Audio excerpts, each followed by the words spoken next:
आज एक ऐसी घटना दिल विदारक जो आज पूरा हिंदुस्तान में सोशल मीडिया पर ट्रेंड कर रहा है।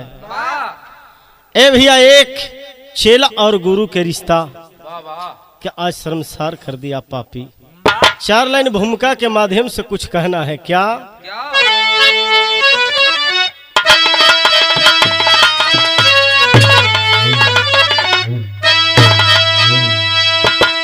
माता की महिमा बहुत है निराली,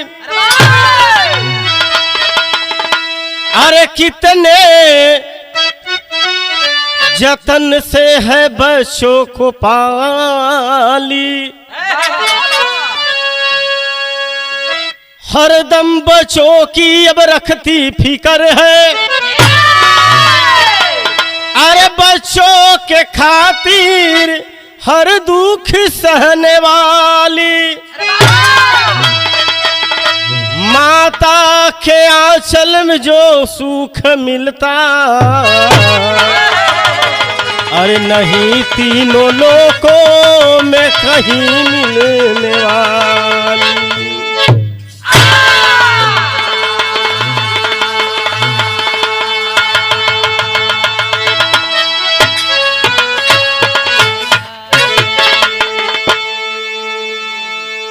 कहीं सुख मिल रहे जट्टू भैया, तो चाहे तो माई के शरण में या गुरु के शरण में। लेकिन आज एक गुरु ऐसी हैवानियत एक छोट से 5 साल के बच्चे के साथ किया है। इसके लिए पूरा हिंदुस्तान उसको कर्मी पर थू थू कर रहा है। एक लाइन गजल के लाइन मास्टर कैसे?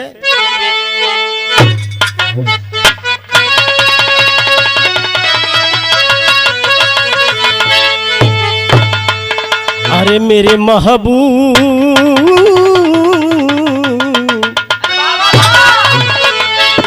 अरे मेरे महबूब मेरा साथ बड़ा काम किया।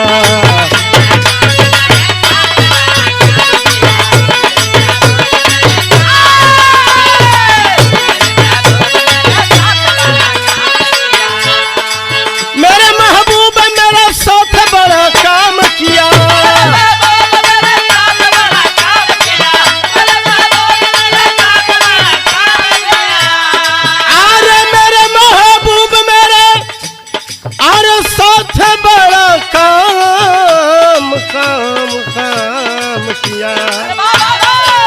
प्यार मांगा था झोली में गम को डाल दिया।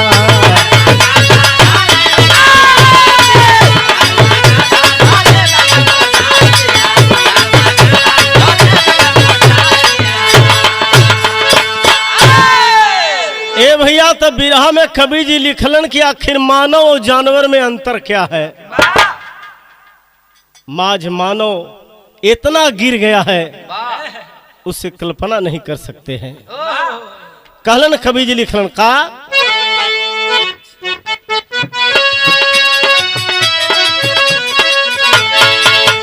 अरे आज इंसान भी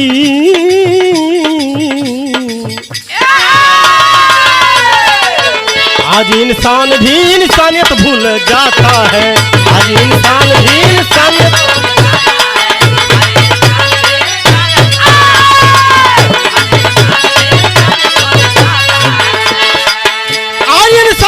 इंसानियत भूल जाता है।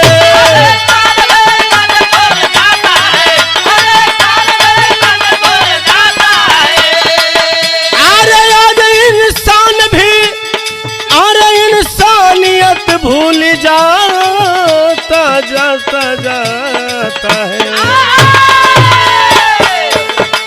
चेला और गुरु का धर्म को भूल जाता है। चेला और गुरु का धर्म को भूल जाता है।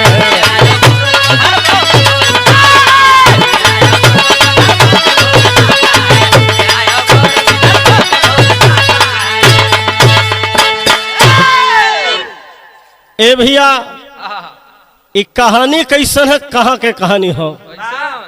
बड़ा ही ट्रेंड करत रहल तो तनका सा दिमाग में आयल तो कुछ यही में लिख दिली। अब नजम में कहे परन मास्टर कैसे?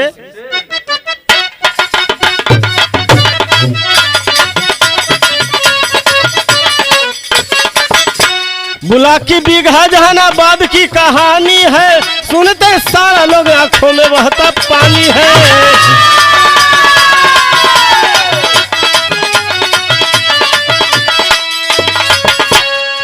जहानाबाद के नजदीक एक गांव पड़ल जेकरा नाम बुला के बीघा।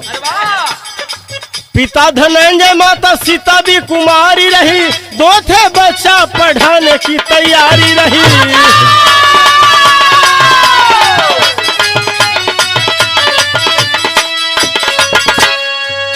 पिता धनंजय, माता सीता भी कुमारी, दो थे बच्चे, बाबू पढ़ावे के तैयारी करत हुआ। गुरुकुल हॉस्टल जहानाबाद के नामी रहा, पहले से हॉस्टल की कोई न बदनामी रहा।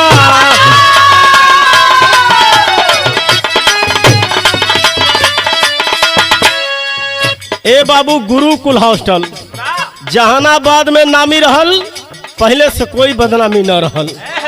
तो कौन न चाहला कि हमार बाल बच्चा पढ़े आगे बढ़े। मन में माता पिता सपना को सजाए हैं, दोनों बच्चों के पढ़ने हॉस्टल भेजवाए हैं।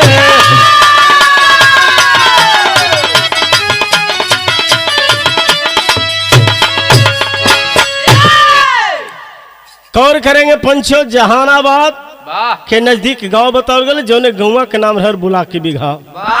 ए भैया, वही गौवा के रहे वाला धनंजय जी और उनके पत्नी के नाम सीताबी। ए बाबू, दू ठे लइकवा रहलन, एगो रीसू एगो आंसू। दोनों छोट छोट से रहलन, एगो 8 साल के, एक ठे रहल 6 साल के। तो एगो बाबू 6 महीना पहले से वही हॉस्टलवा में दाखिल रहल, पढ़त रहल।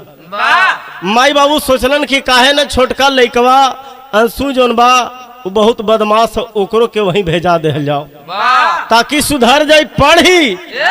ए पंचो, यही सोच करके माई बाबू कैलन का 1 अप्रैल के जा करके उसी हॉस्टल में दाखिला करवा देते हैं। और जब पढ़े बदे भेजा दिलन तो एक लाइन गीत लगल मास्टर, कैसे?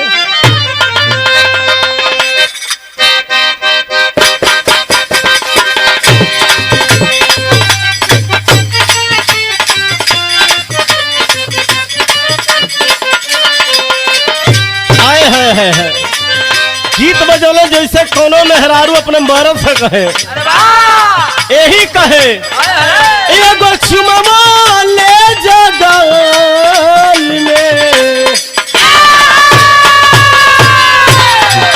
एगो चुमवा ले जगाल में, संग दिलव हो ले जा रुमाल में।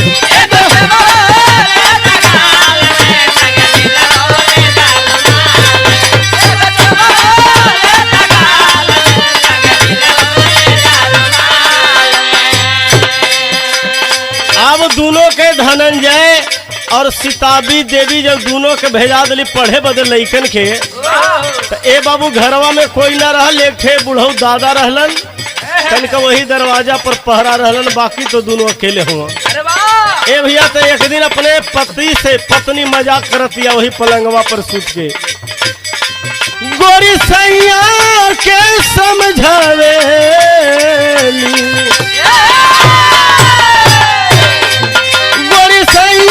के समझावे हली, मन में खुशियाँ के लुटावे।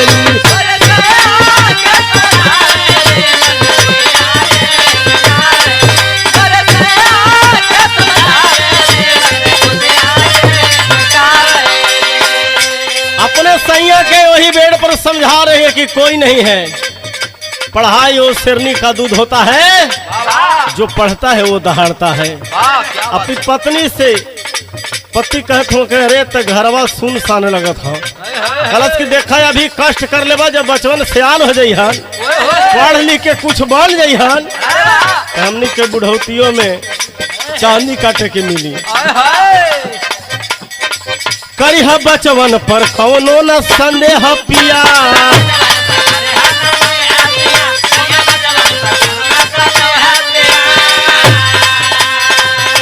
पढ़ावे में लगई है पूरा नेहा पिया,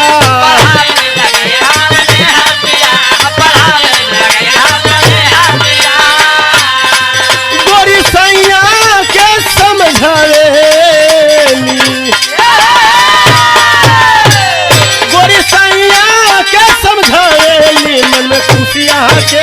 लुटावेली।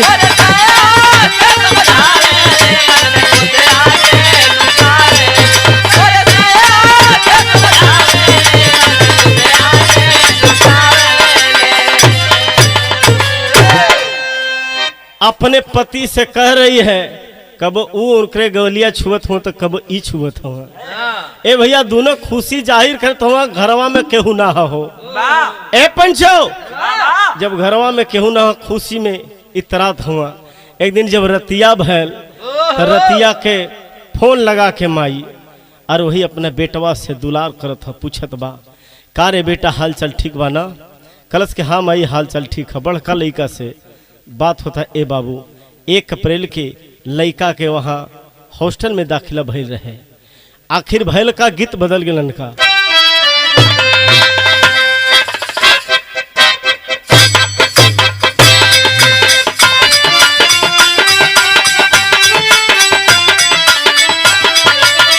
ये बड़ा मगही गीत बढ़िया है भाई। सोनम यादव गौले रही एकरा के बड़ी बढ़िया चले। अरे ऐसन आदत लगाई के गलही मनवा नाही भाव हो।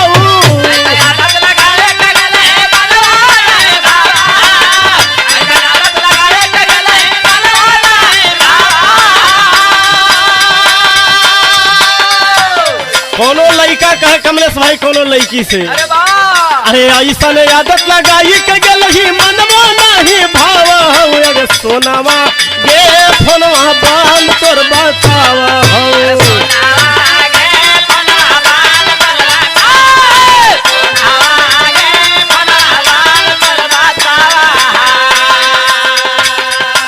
ए भैया ये तो गीत रहल हो, लेकिन माई 4 तारीख अपने बड़का बेटवा भी फोन लगौले हो। बड़का बेटवा ही कहत बा अरे माई ये बड़ा बदमाश हो। चल तेरे का करे बेटा छोट है तोरे भाई न रे, समझाओ के पढ़ाओ। तो माई रे जानत है ये तोहरे आदत लगावल है। जानत हो का कहता ये हमरा के गाड़ी देवेला। कलश करे ना दे रे बेटा।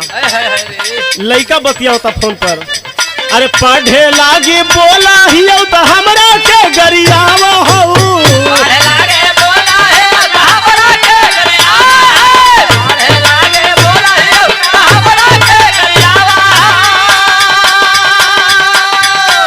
मगही गीत रहल तो मगहिए भाव हो। अरे पढ़े लागे बोला ही तो हमरा के गरियावा हो। अरे मामी गे खाली आंसुआ बहावा हो।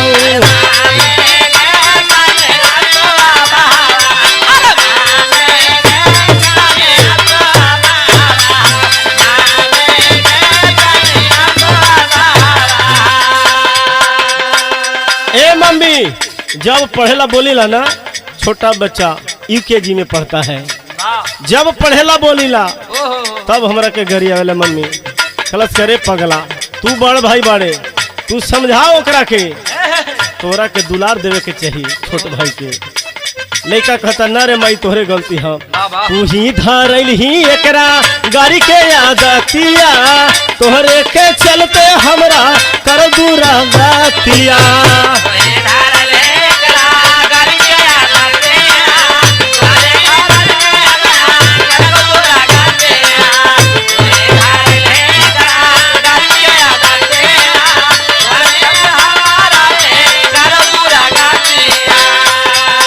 उल्टा सीधा गाड़ी खाली हमरा के सुनावा हो।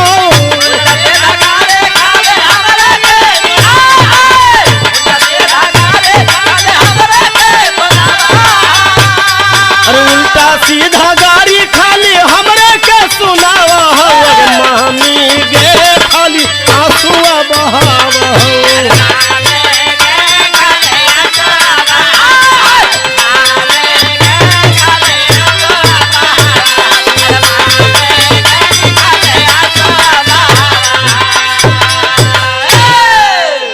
ए भैया 4 तारीख को बात करता है छोट लड़का और प्यार दुलार से बात होती है। माँ और पिताजी सब कोई बतियाते हैं। जैसे ही रात 10 बजती है कुछ लोग बताते हैं नहीं बल्कि पेपर पत्रिका के माध्यम से हमने पढ़ा और सर्च किया। टेलीविजन के माध्यम से भी एक पत्रकार भी दिखाया है। कि वो हॉस्टल के एक गार्ड है और वो गार्ड को जो लड़कन उस हॉस्टल में पढ़ते हैं नपुंसक कह करके पुकारते हैं। अरे वाह! और गार्ड के गुस्सा आ गल। अब बाबू अंशु जनोड़ी नपुंसक कहलस तो गार्ड के गुस्सा आ गल। रतिया के कैलस का 11 बजे ले जा करके और अपने साथ में सुलाता है और सुला करके करता है क्या, गीत बदल गल भाई।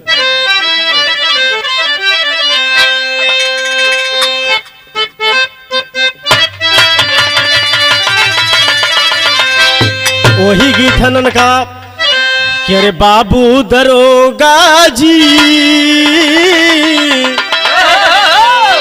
अरे कौन गुनहिया पियवा बनला मोर, बाबू दरोगा जी।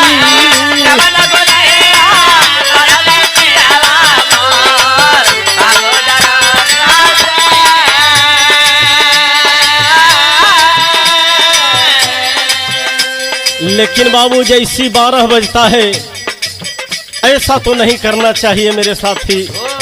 वो गार्ड ले जाता है अपने रूम में सुलाता है, सुला करके बारी बारी से उस लड़के के साथ बलात्कार करता है, घिनौना हरकत करता है। और जब ब्लड आना शुरू होता है 5 साल के मासूम लड़का का बाबू, और जब ब्लड आती है माँ माँ आवाज देता है, चिल्ला रहा है। एक पापी समझ जाता है गार्ड कि अब लगता है कि कह देगा। करता क्या है, हॉस्पिटलाइज के लिए ले जाता है। जो हॉस्टल का मैनेजर होता है साथ में जाता है और उस समय धनंजय के फोन लगा करके हॉस्पिटल के मैनेजर एक बात कहता है कि सुना धनंजय जी,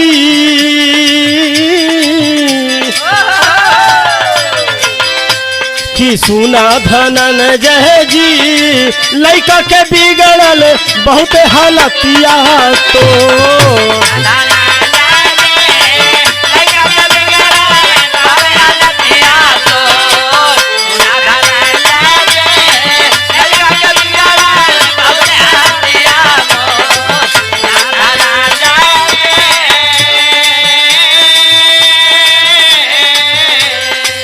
ए बाबू ले जा करके और हॉस्पिटल में दाखिला करवा देता है। माँ पिताजी धनंजय पहुंचते हैं वहाँ, सीताबी देवी साथ में जाती है। जब पहुंचलन है बाबू, गायल रहे सोच खातिर आंसू गिरल बहुत जोर, गैली जब उठावे तब आवे शिक्षक के लोर, कि सुना धनंजय जी, कि सुना धनंजय जी, लड़का के बिगड़ल बहुत हालतिया तोर, सुना धनंजय जी।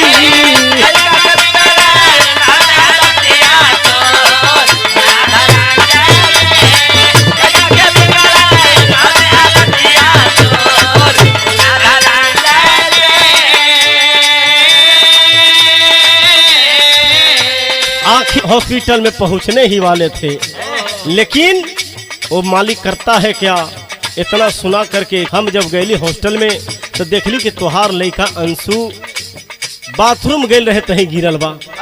ओकरा के उठली तो शीशक के रोवत रहल। ए बाबू कैलन है का, अब जैसे हॉस्पिटल पहुंचत हुआ बाबू, दौगल धूपल हॉस्पिटल का 9 दिन लेके जब आईनी, हो तबाई लाइज रोवत रोवत समझैल कि सुना धनंजय जी, कि सुना धनंजय जी, लड़का के बिगड़ल बहुत हालतिया तोर, सुना धनंजय जी।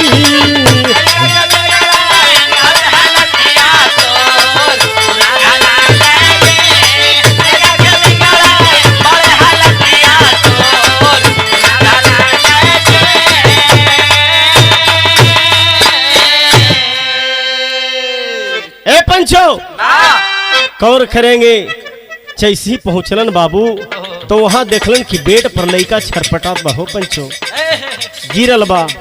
लेकिन माई का दिल न मानल हो। जब जाती है अपने बच्चे को देखती है तो गर्दन काटा हुआ है। अरे वाह, ब्लेड से गर्दन रेटा है। वीडियो भी वायरल हुआ। ए पंचो अपने बेटवा के देखली कपड़ा लपेटली हो लाल के और लपेट करके रो रही है। धनंजय रो रहे हैं। वो हॉस्टल का मालिक भी गायब है, गार्ड भी गायब है। ए पंचो जब छोड़ के भाग गलन तब ले करके रेफर जब यहाँ से भैल हो पंचो तो धनंजय और सीताबी देवी अपने बेटवा के ले करके पटना की ओर प्रस्थान करते हैं। तब भैल का मास्टर गीत बदल गए।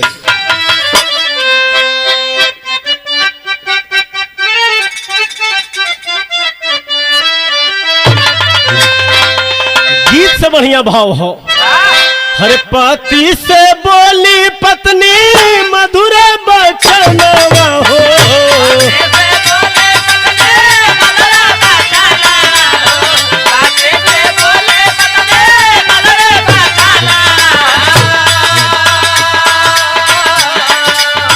पति से बोली पत्नी मधुर बचन हो। बबुआ न बोलत बटे मोर हो।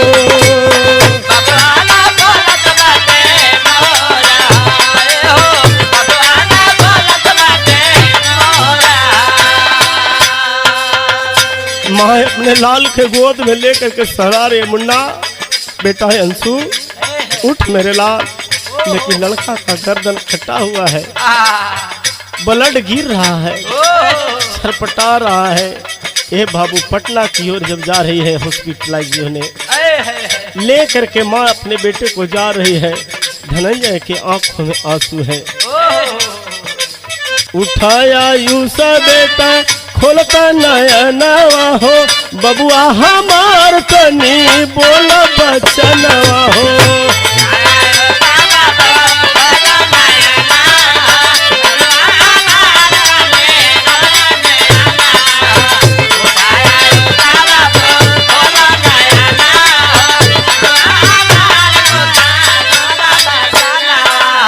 तबले पायानी पानी बोलल बचनवा हो।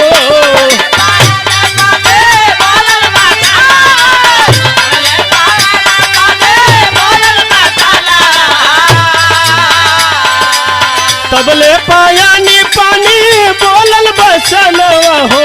टूटल रसरिया के डोर हो।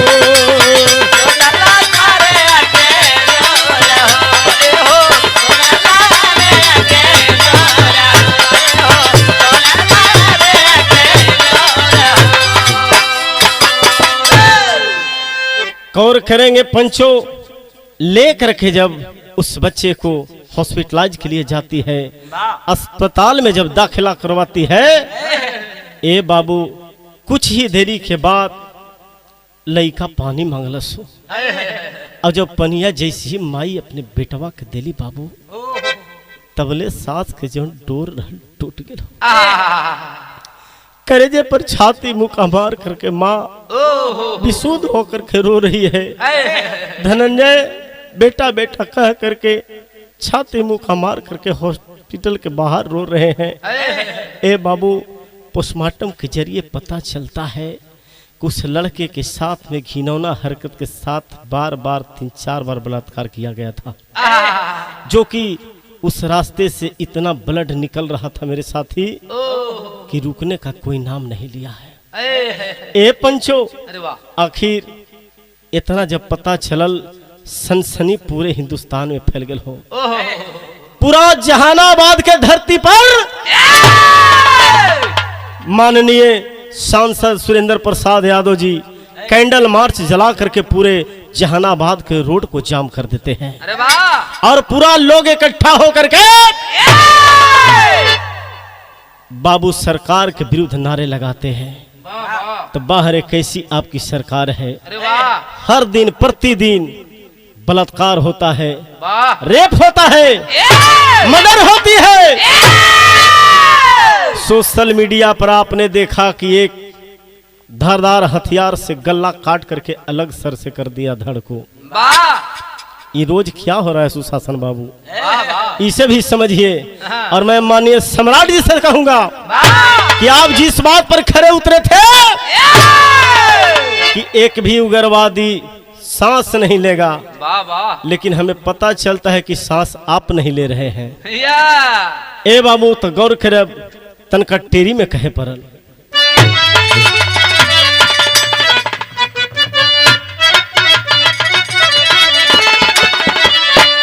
ए बाबू किस्मत में आगी लग गयल,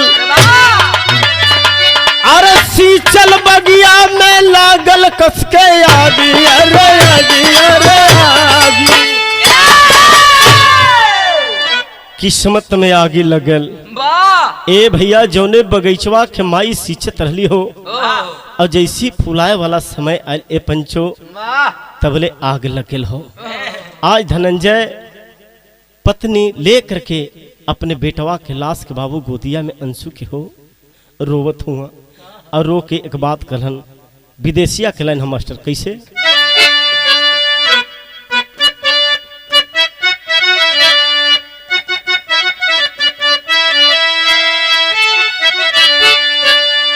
अरे ले के गयो दिया में ए बाबू छाती पीटेली महतरिया हो, अरे छीनला नीरदई मूरो हर गोदी के सुगाना।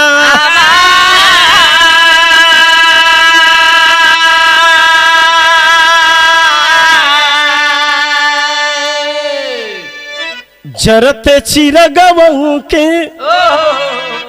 अरे बुझाई अज दिला पापी, अरे आसमान में छायल बा, अरे घन घोर बादरा।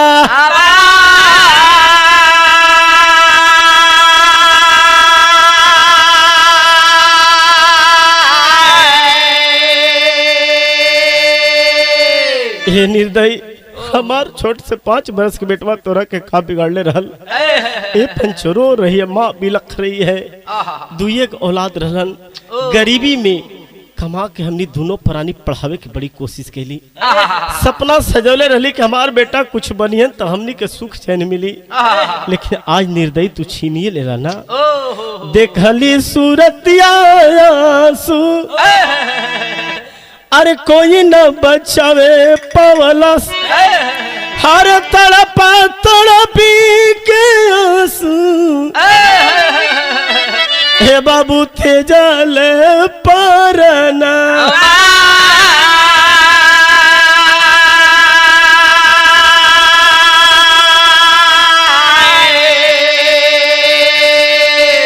माँ रो रही है, लेकिन बाहरे करीब के मसीहा माननीय सांसद पप्पू यादव जी ने जा करके उस पीड़ित परिवार से आखिरकार उस नन्हे मुन्ने अंशु के पिता और माता से जा करके मिलते हैं। दुख की घड़ियों में आज एक गरीब के मसीहा बन करके कुछ दान भी दे करके सहयोग करके भी और उस माता को ढाढ़स बढ़ाते हैं कि एक बेटे जो बच रहा है उसे हम पढ़ाएंगे।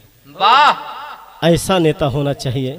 और सुशासन बाबू की सरकार में खाली झूठ पर झूठ बोला जा रहा है, इसलिए उस माँ को एक बात कहना है सुशासन बाबू के सरकार के लिए। क्या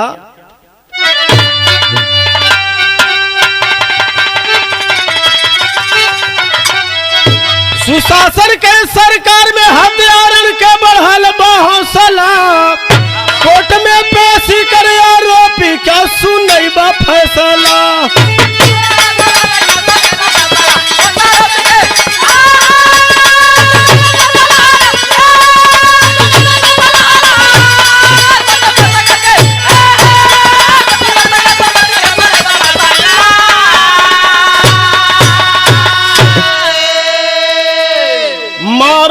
कहती है कि सरकार तुम्हारा कैसा भी हो, लेकिन उस बच्चे को इंसाफ हमें चाहिए। अरे झूठों के बनावल गईल, अरे बाटे कानून हो, और रोज रोज बिहार में बलात्कार होता, खून हो, शासन प्रशासन चुस्त नहीं है, हथियारन के बढ़ल बा हौसला, कोर्ट में पेशी कर गद्दार को सुन करिहा फैसला।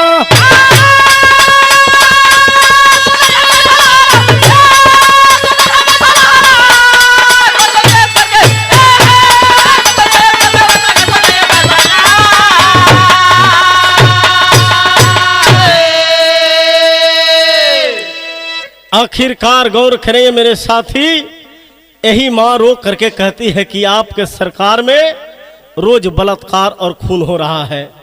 आप 90 की बात करते हैं कि 90 में कोई घर से नहीं निकलता था। मैं राजनीति के माध्यम से नहीं, लेके एक बात कहना चाहता हूं कि जिस प्रकार आज हत्या जुर्म बलात्कार हो रहा है, वो कभी 90 के दशक में इतना नहीं होता था। लेकिन अल्हे में प्रमाण मिला मास्टर। कैसे?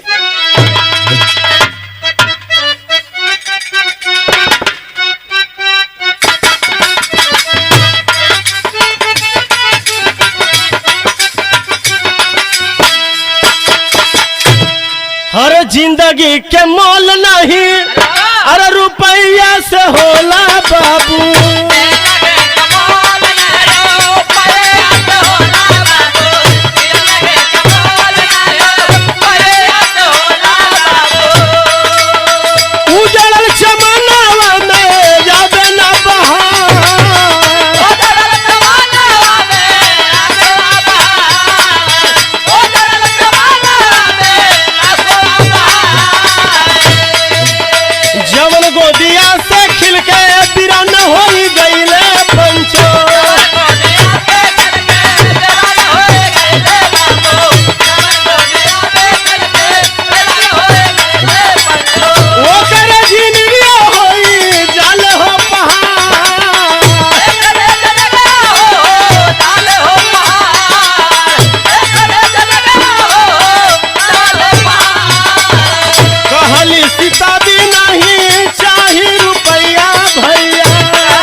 माननीय सांसद पप्पू यादव के दिया हुआ रुपया लेती है, कहती है साहब ये पैसवा से हमारे औलाद घूर के ना आई।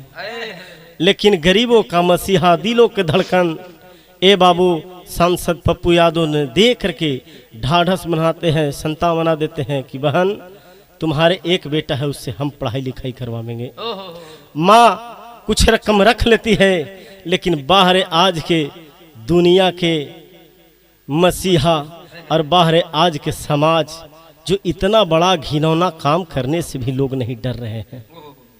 ए बाबू माई समझौली की पैसा रुपया से हमारा का हुई, हमारा औलाद नहीं आई। लेकिन माँ को लोग समझाते हैं कि कड़ी से कड़ी हम सजा दिलाने का काम करेंगे। आखिरी भाव में खड़ी में कहना है मास्टर। वाह क्या बात।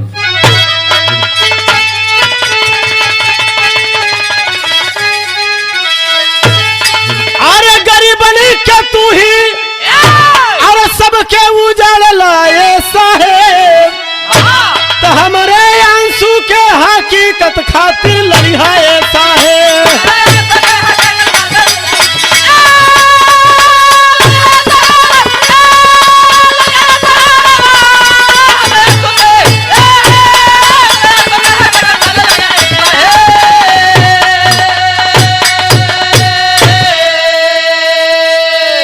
जब सांसद महोदय जाए लगलन तब पैरवा पकड़ लेली माई, कहली कि ये मालिक सब कुछ करिया, रुपया पैसा ले जा सब फूक दे, लेकिन तू ही तो गरीब के नेता हुआ, तो एक काम करिया, हमरे अंसुई दुनिया में ना बा, लेकिन ओकरे हकीकत खातिर तोहरा के लड़े के हुई। अरे वाह। तेरे आवत बाटे फोनवा पर बाबा अरे रोजा रोजा धमकी और परिवार सब उजाड़ दे हम माथा हमर सन की।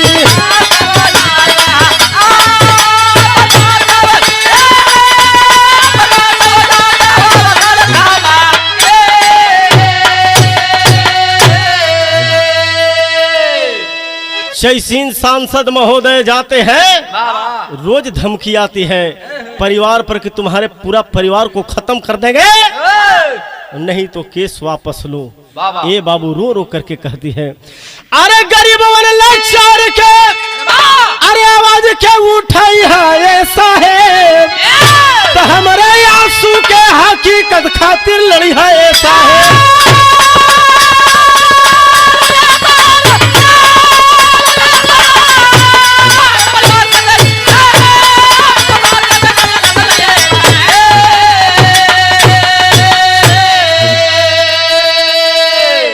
प्रमाण मिलता है अंतिम दाह संस्कार कर करके माँ अभी विशोध होकर के रो रही है।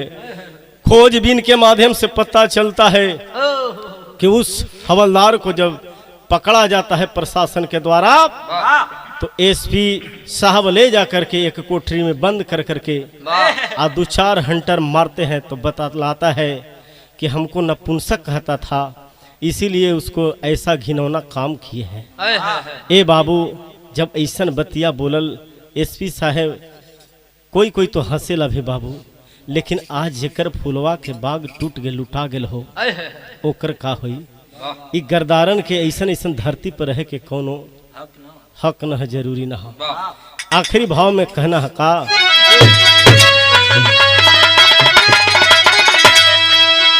पत्तू अच्छे बर सुखनंदन जी स्वर्ग गए सीधा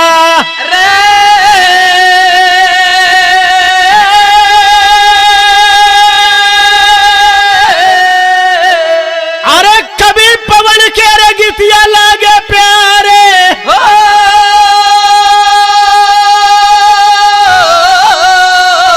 तले भैया रे किस्मत में आगी लगल घटना सुन भी नंदन का दिल गायल काफी हो किस्मत में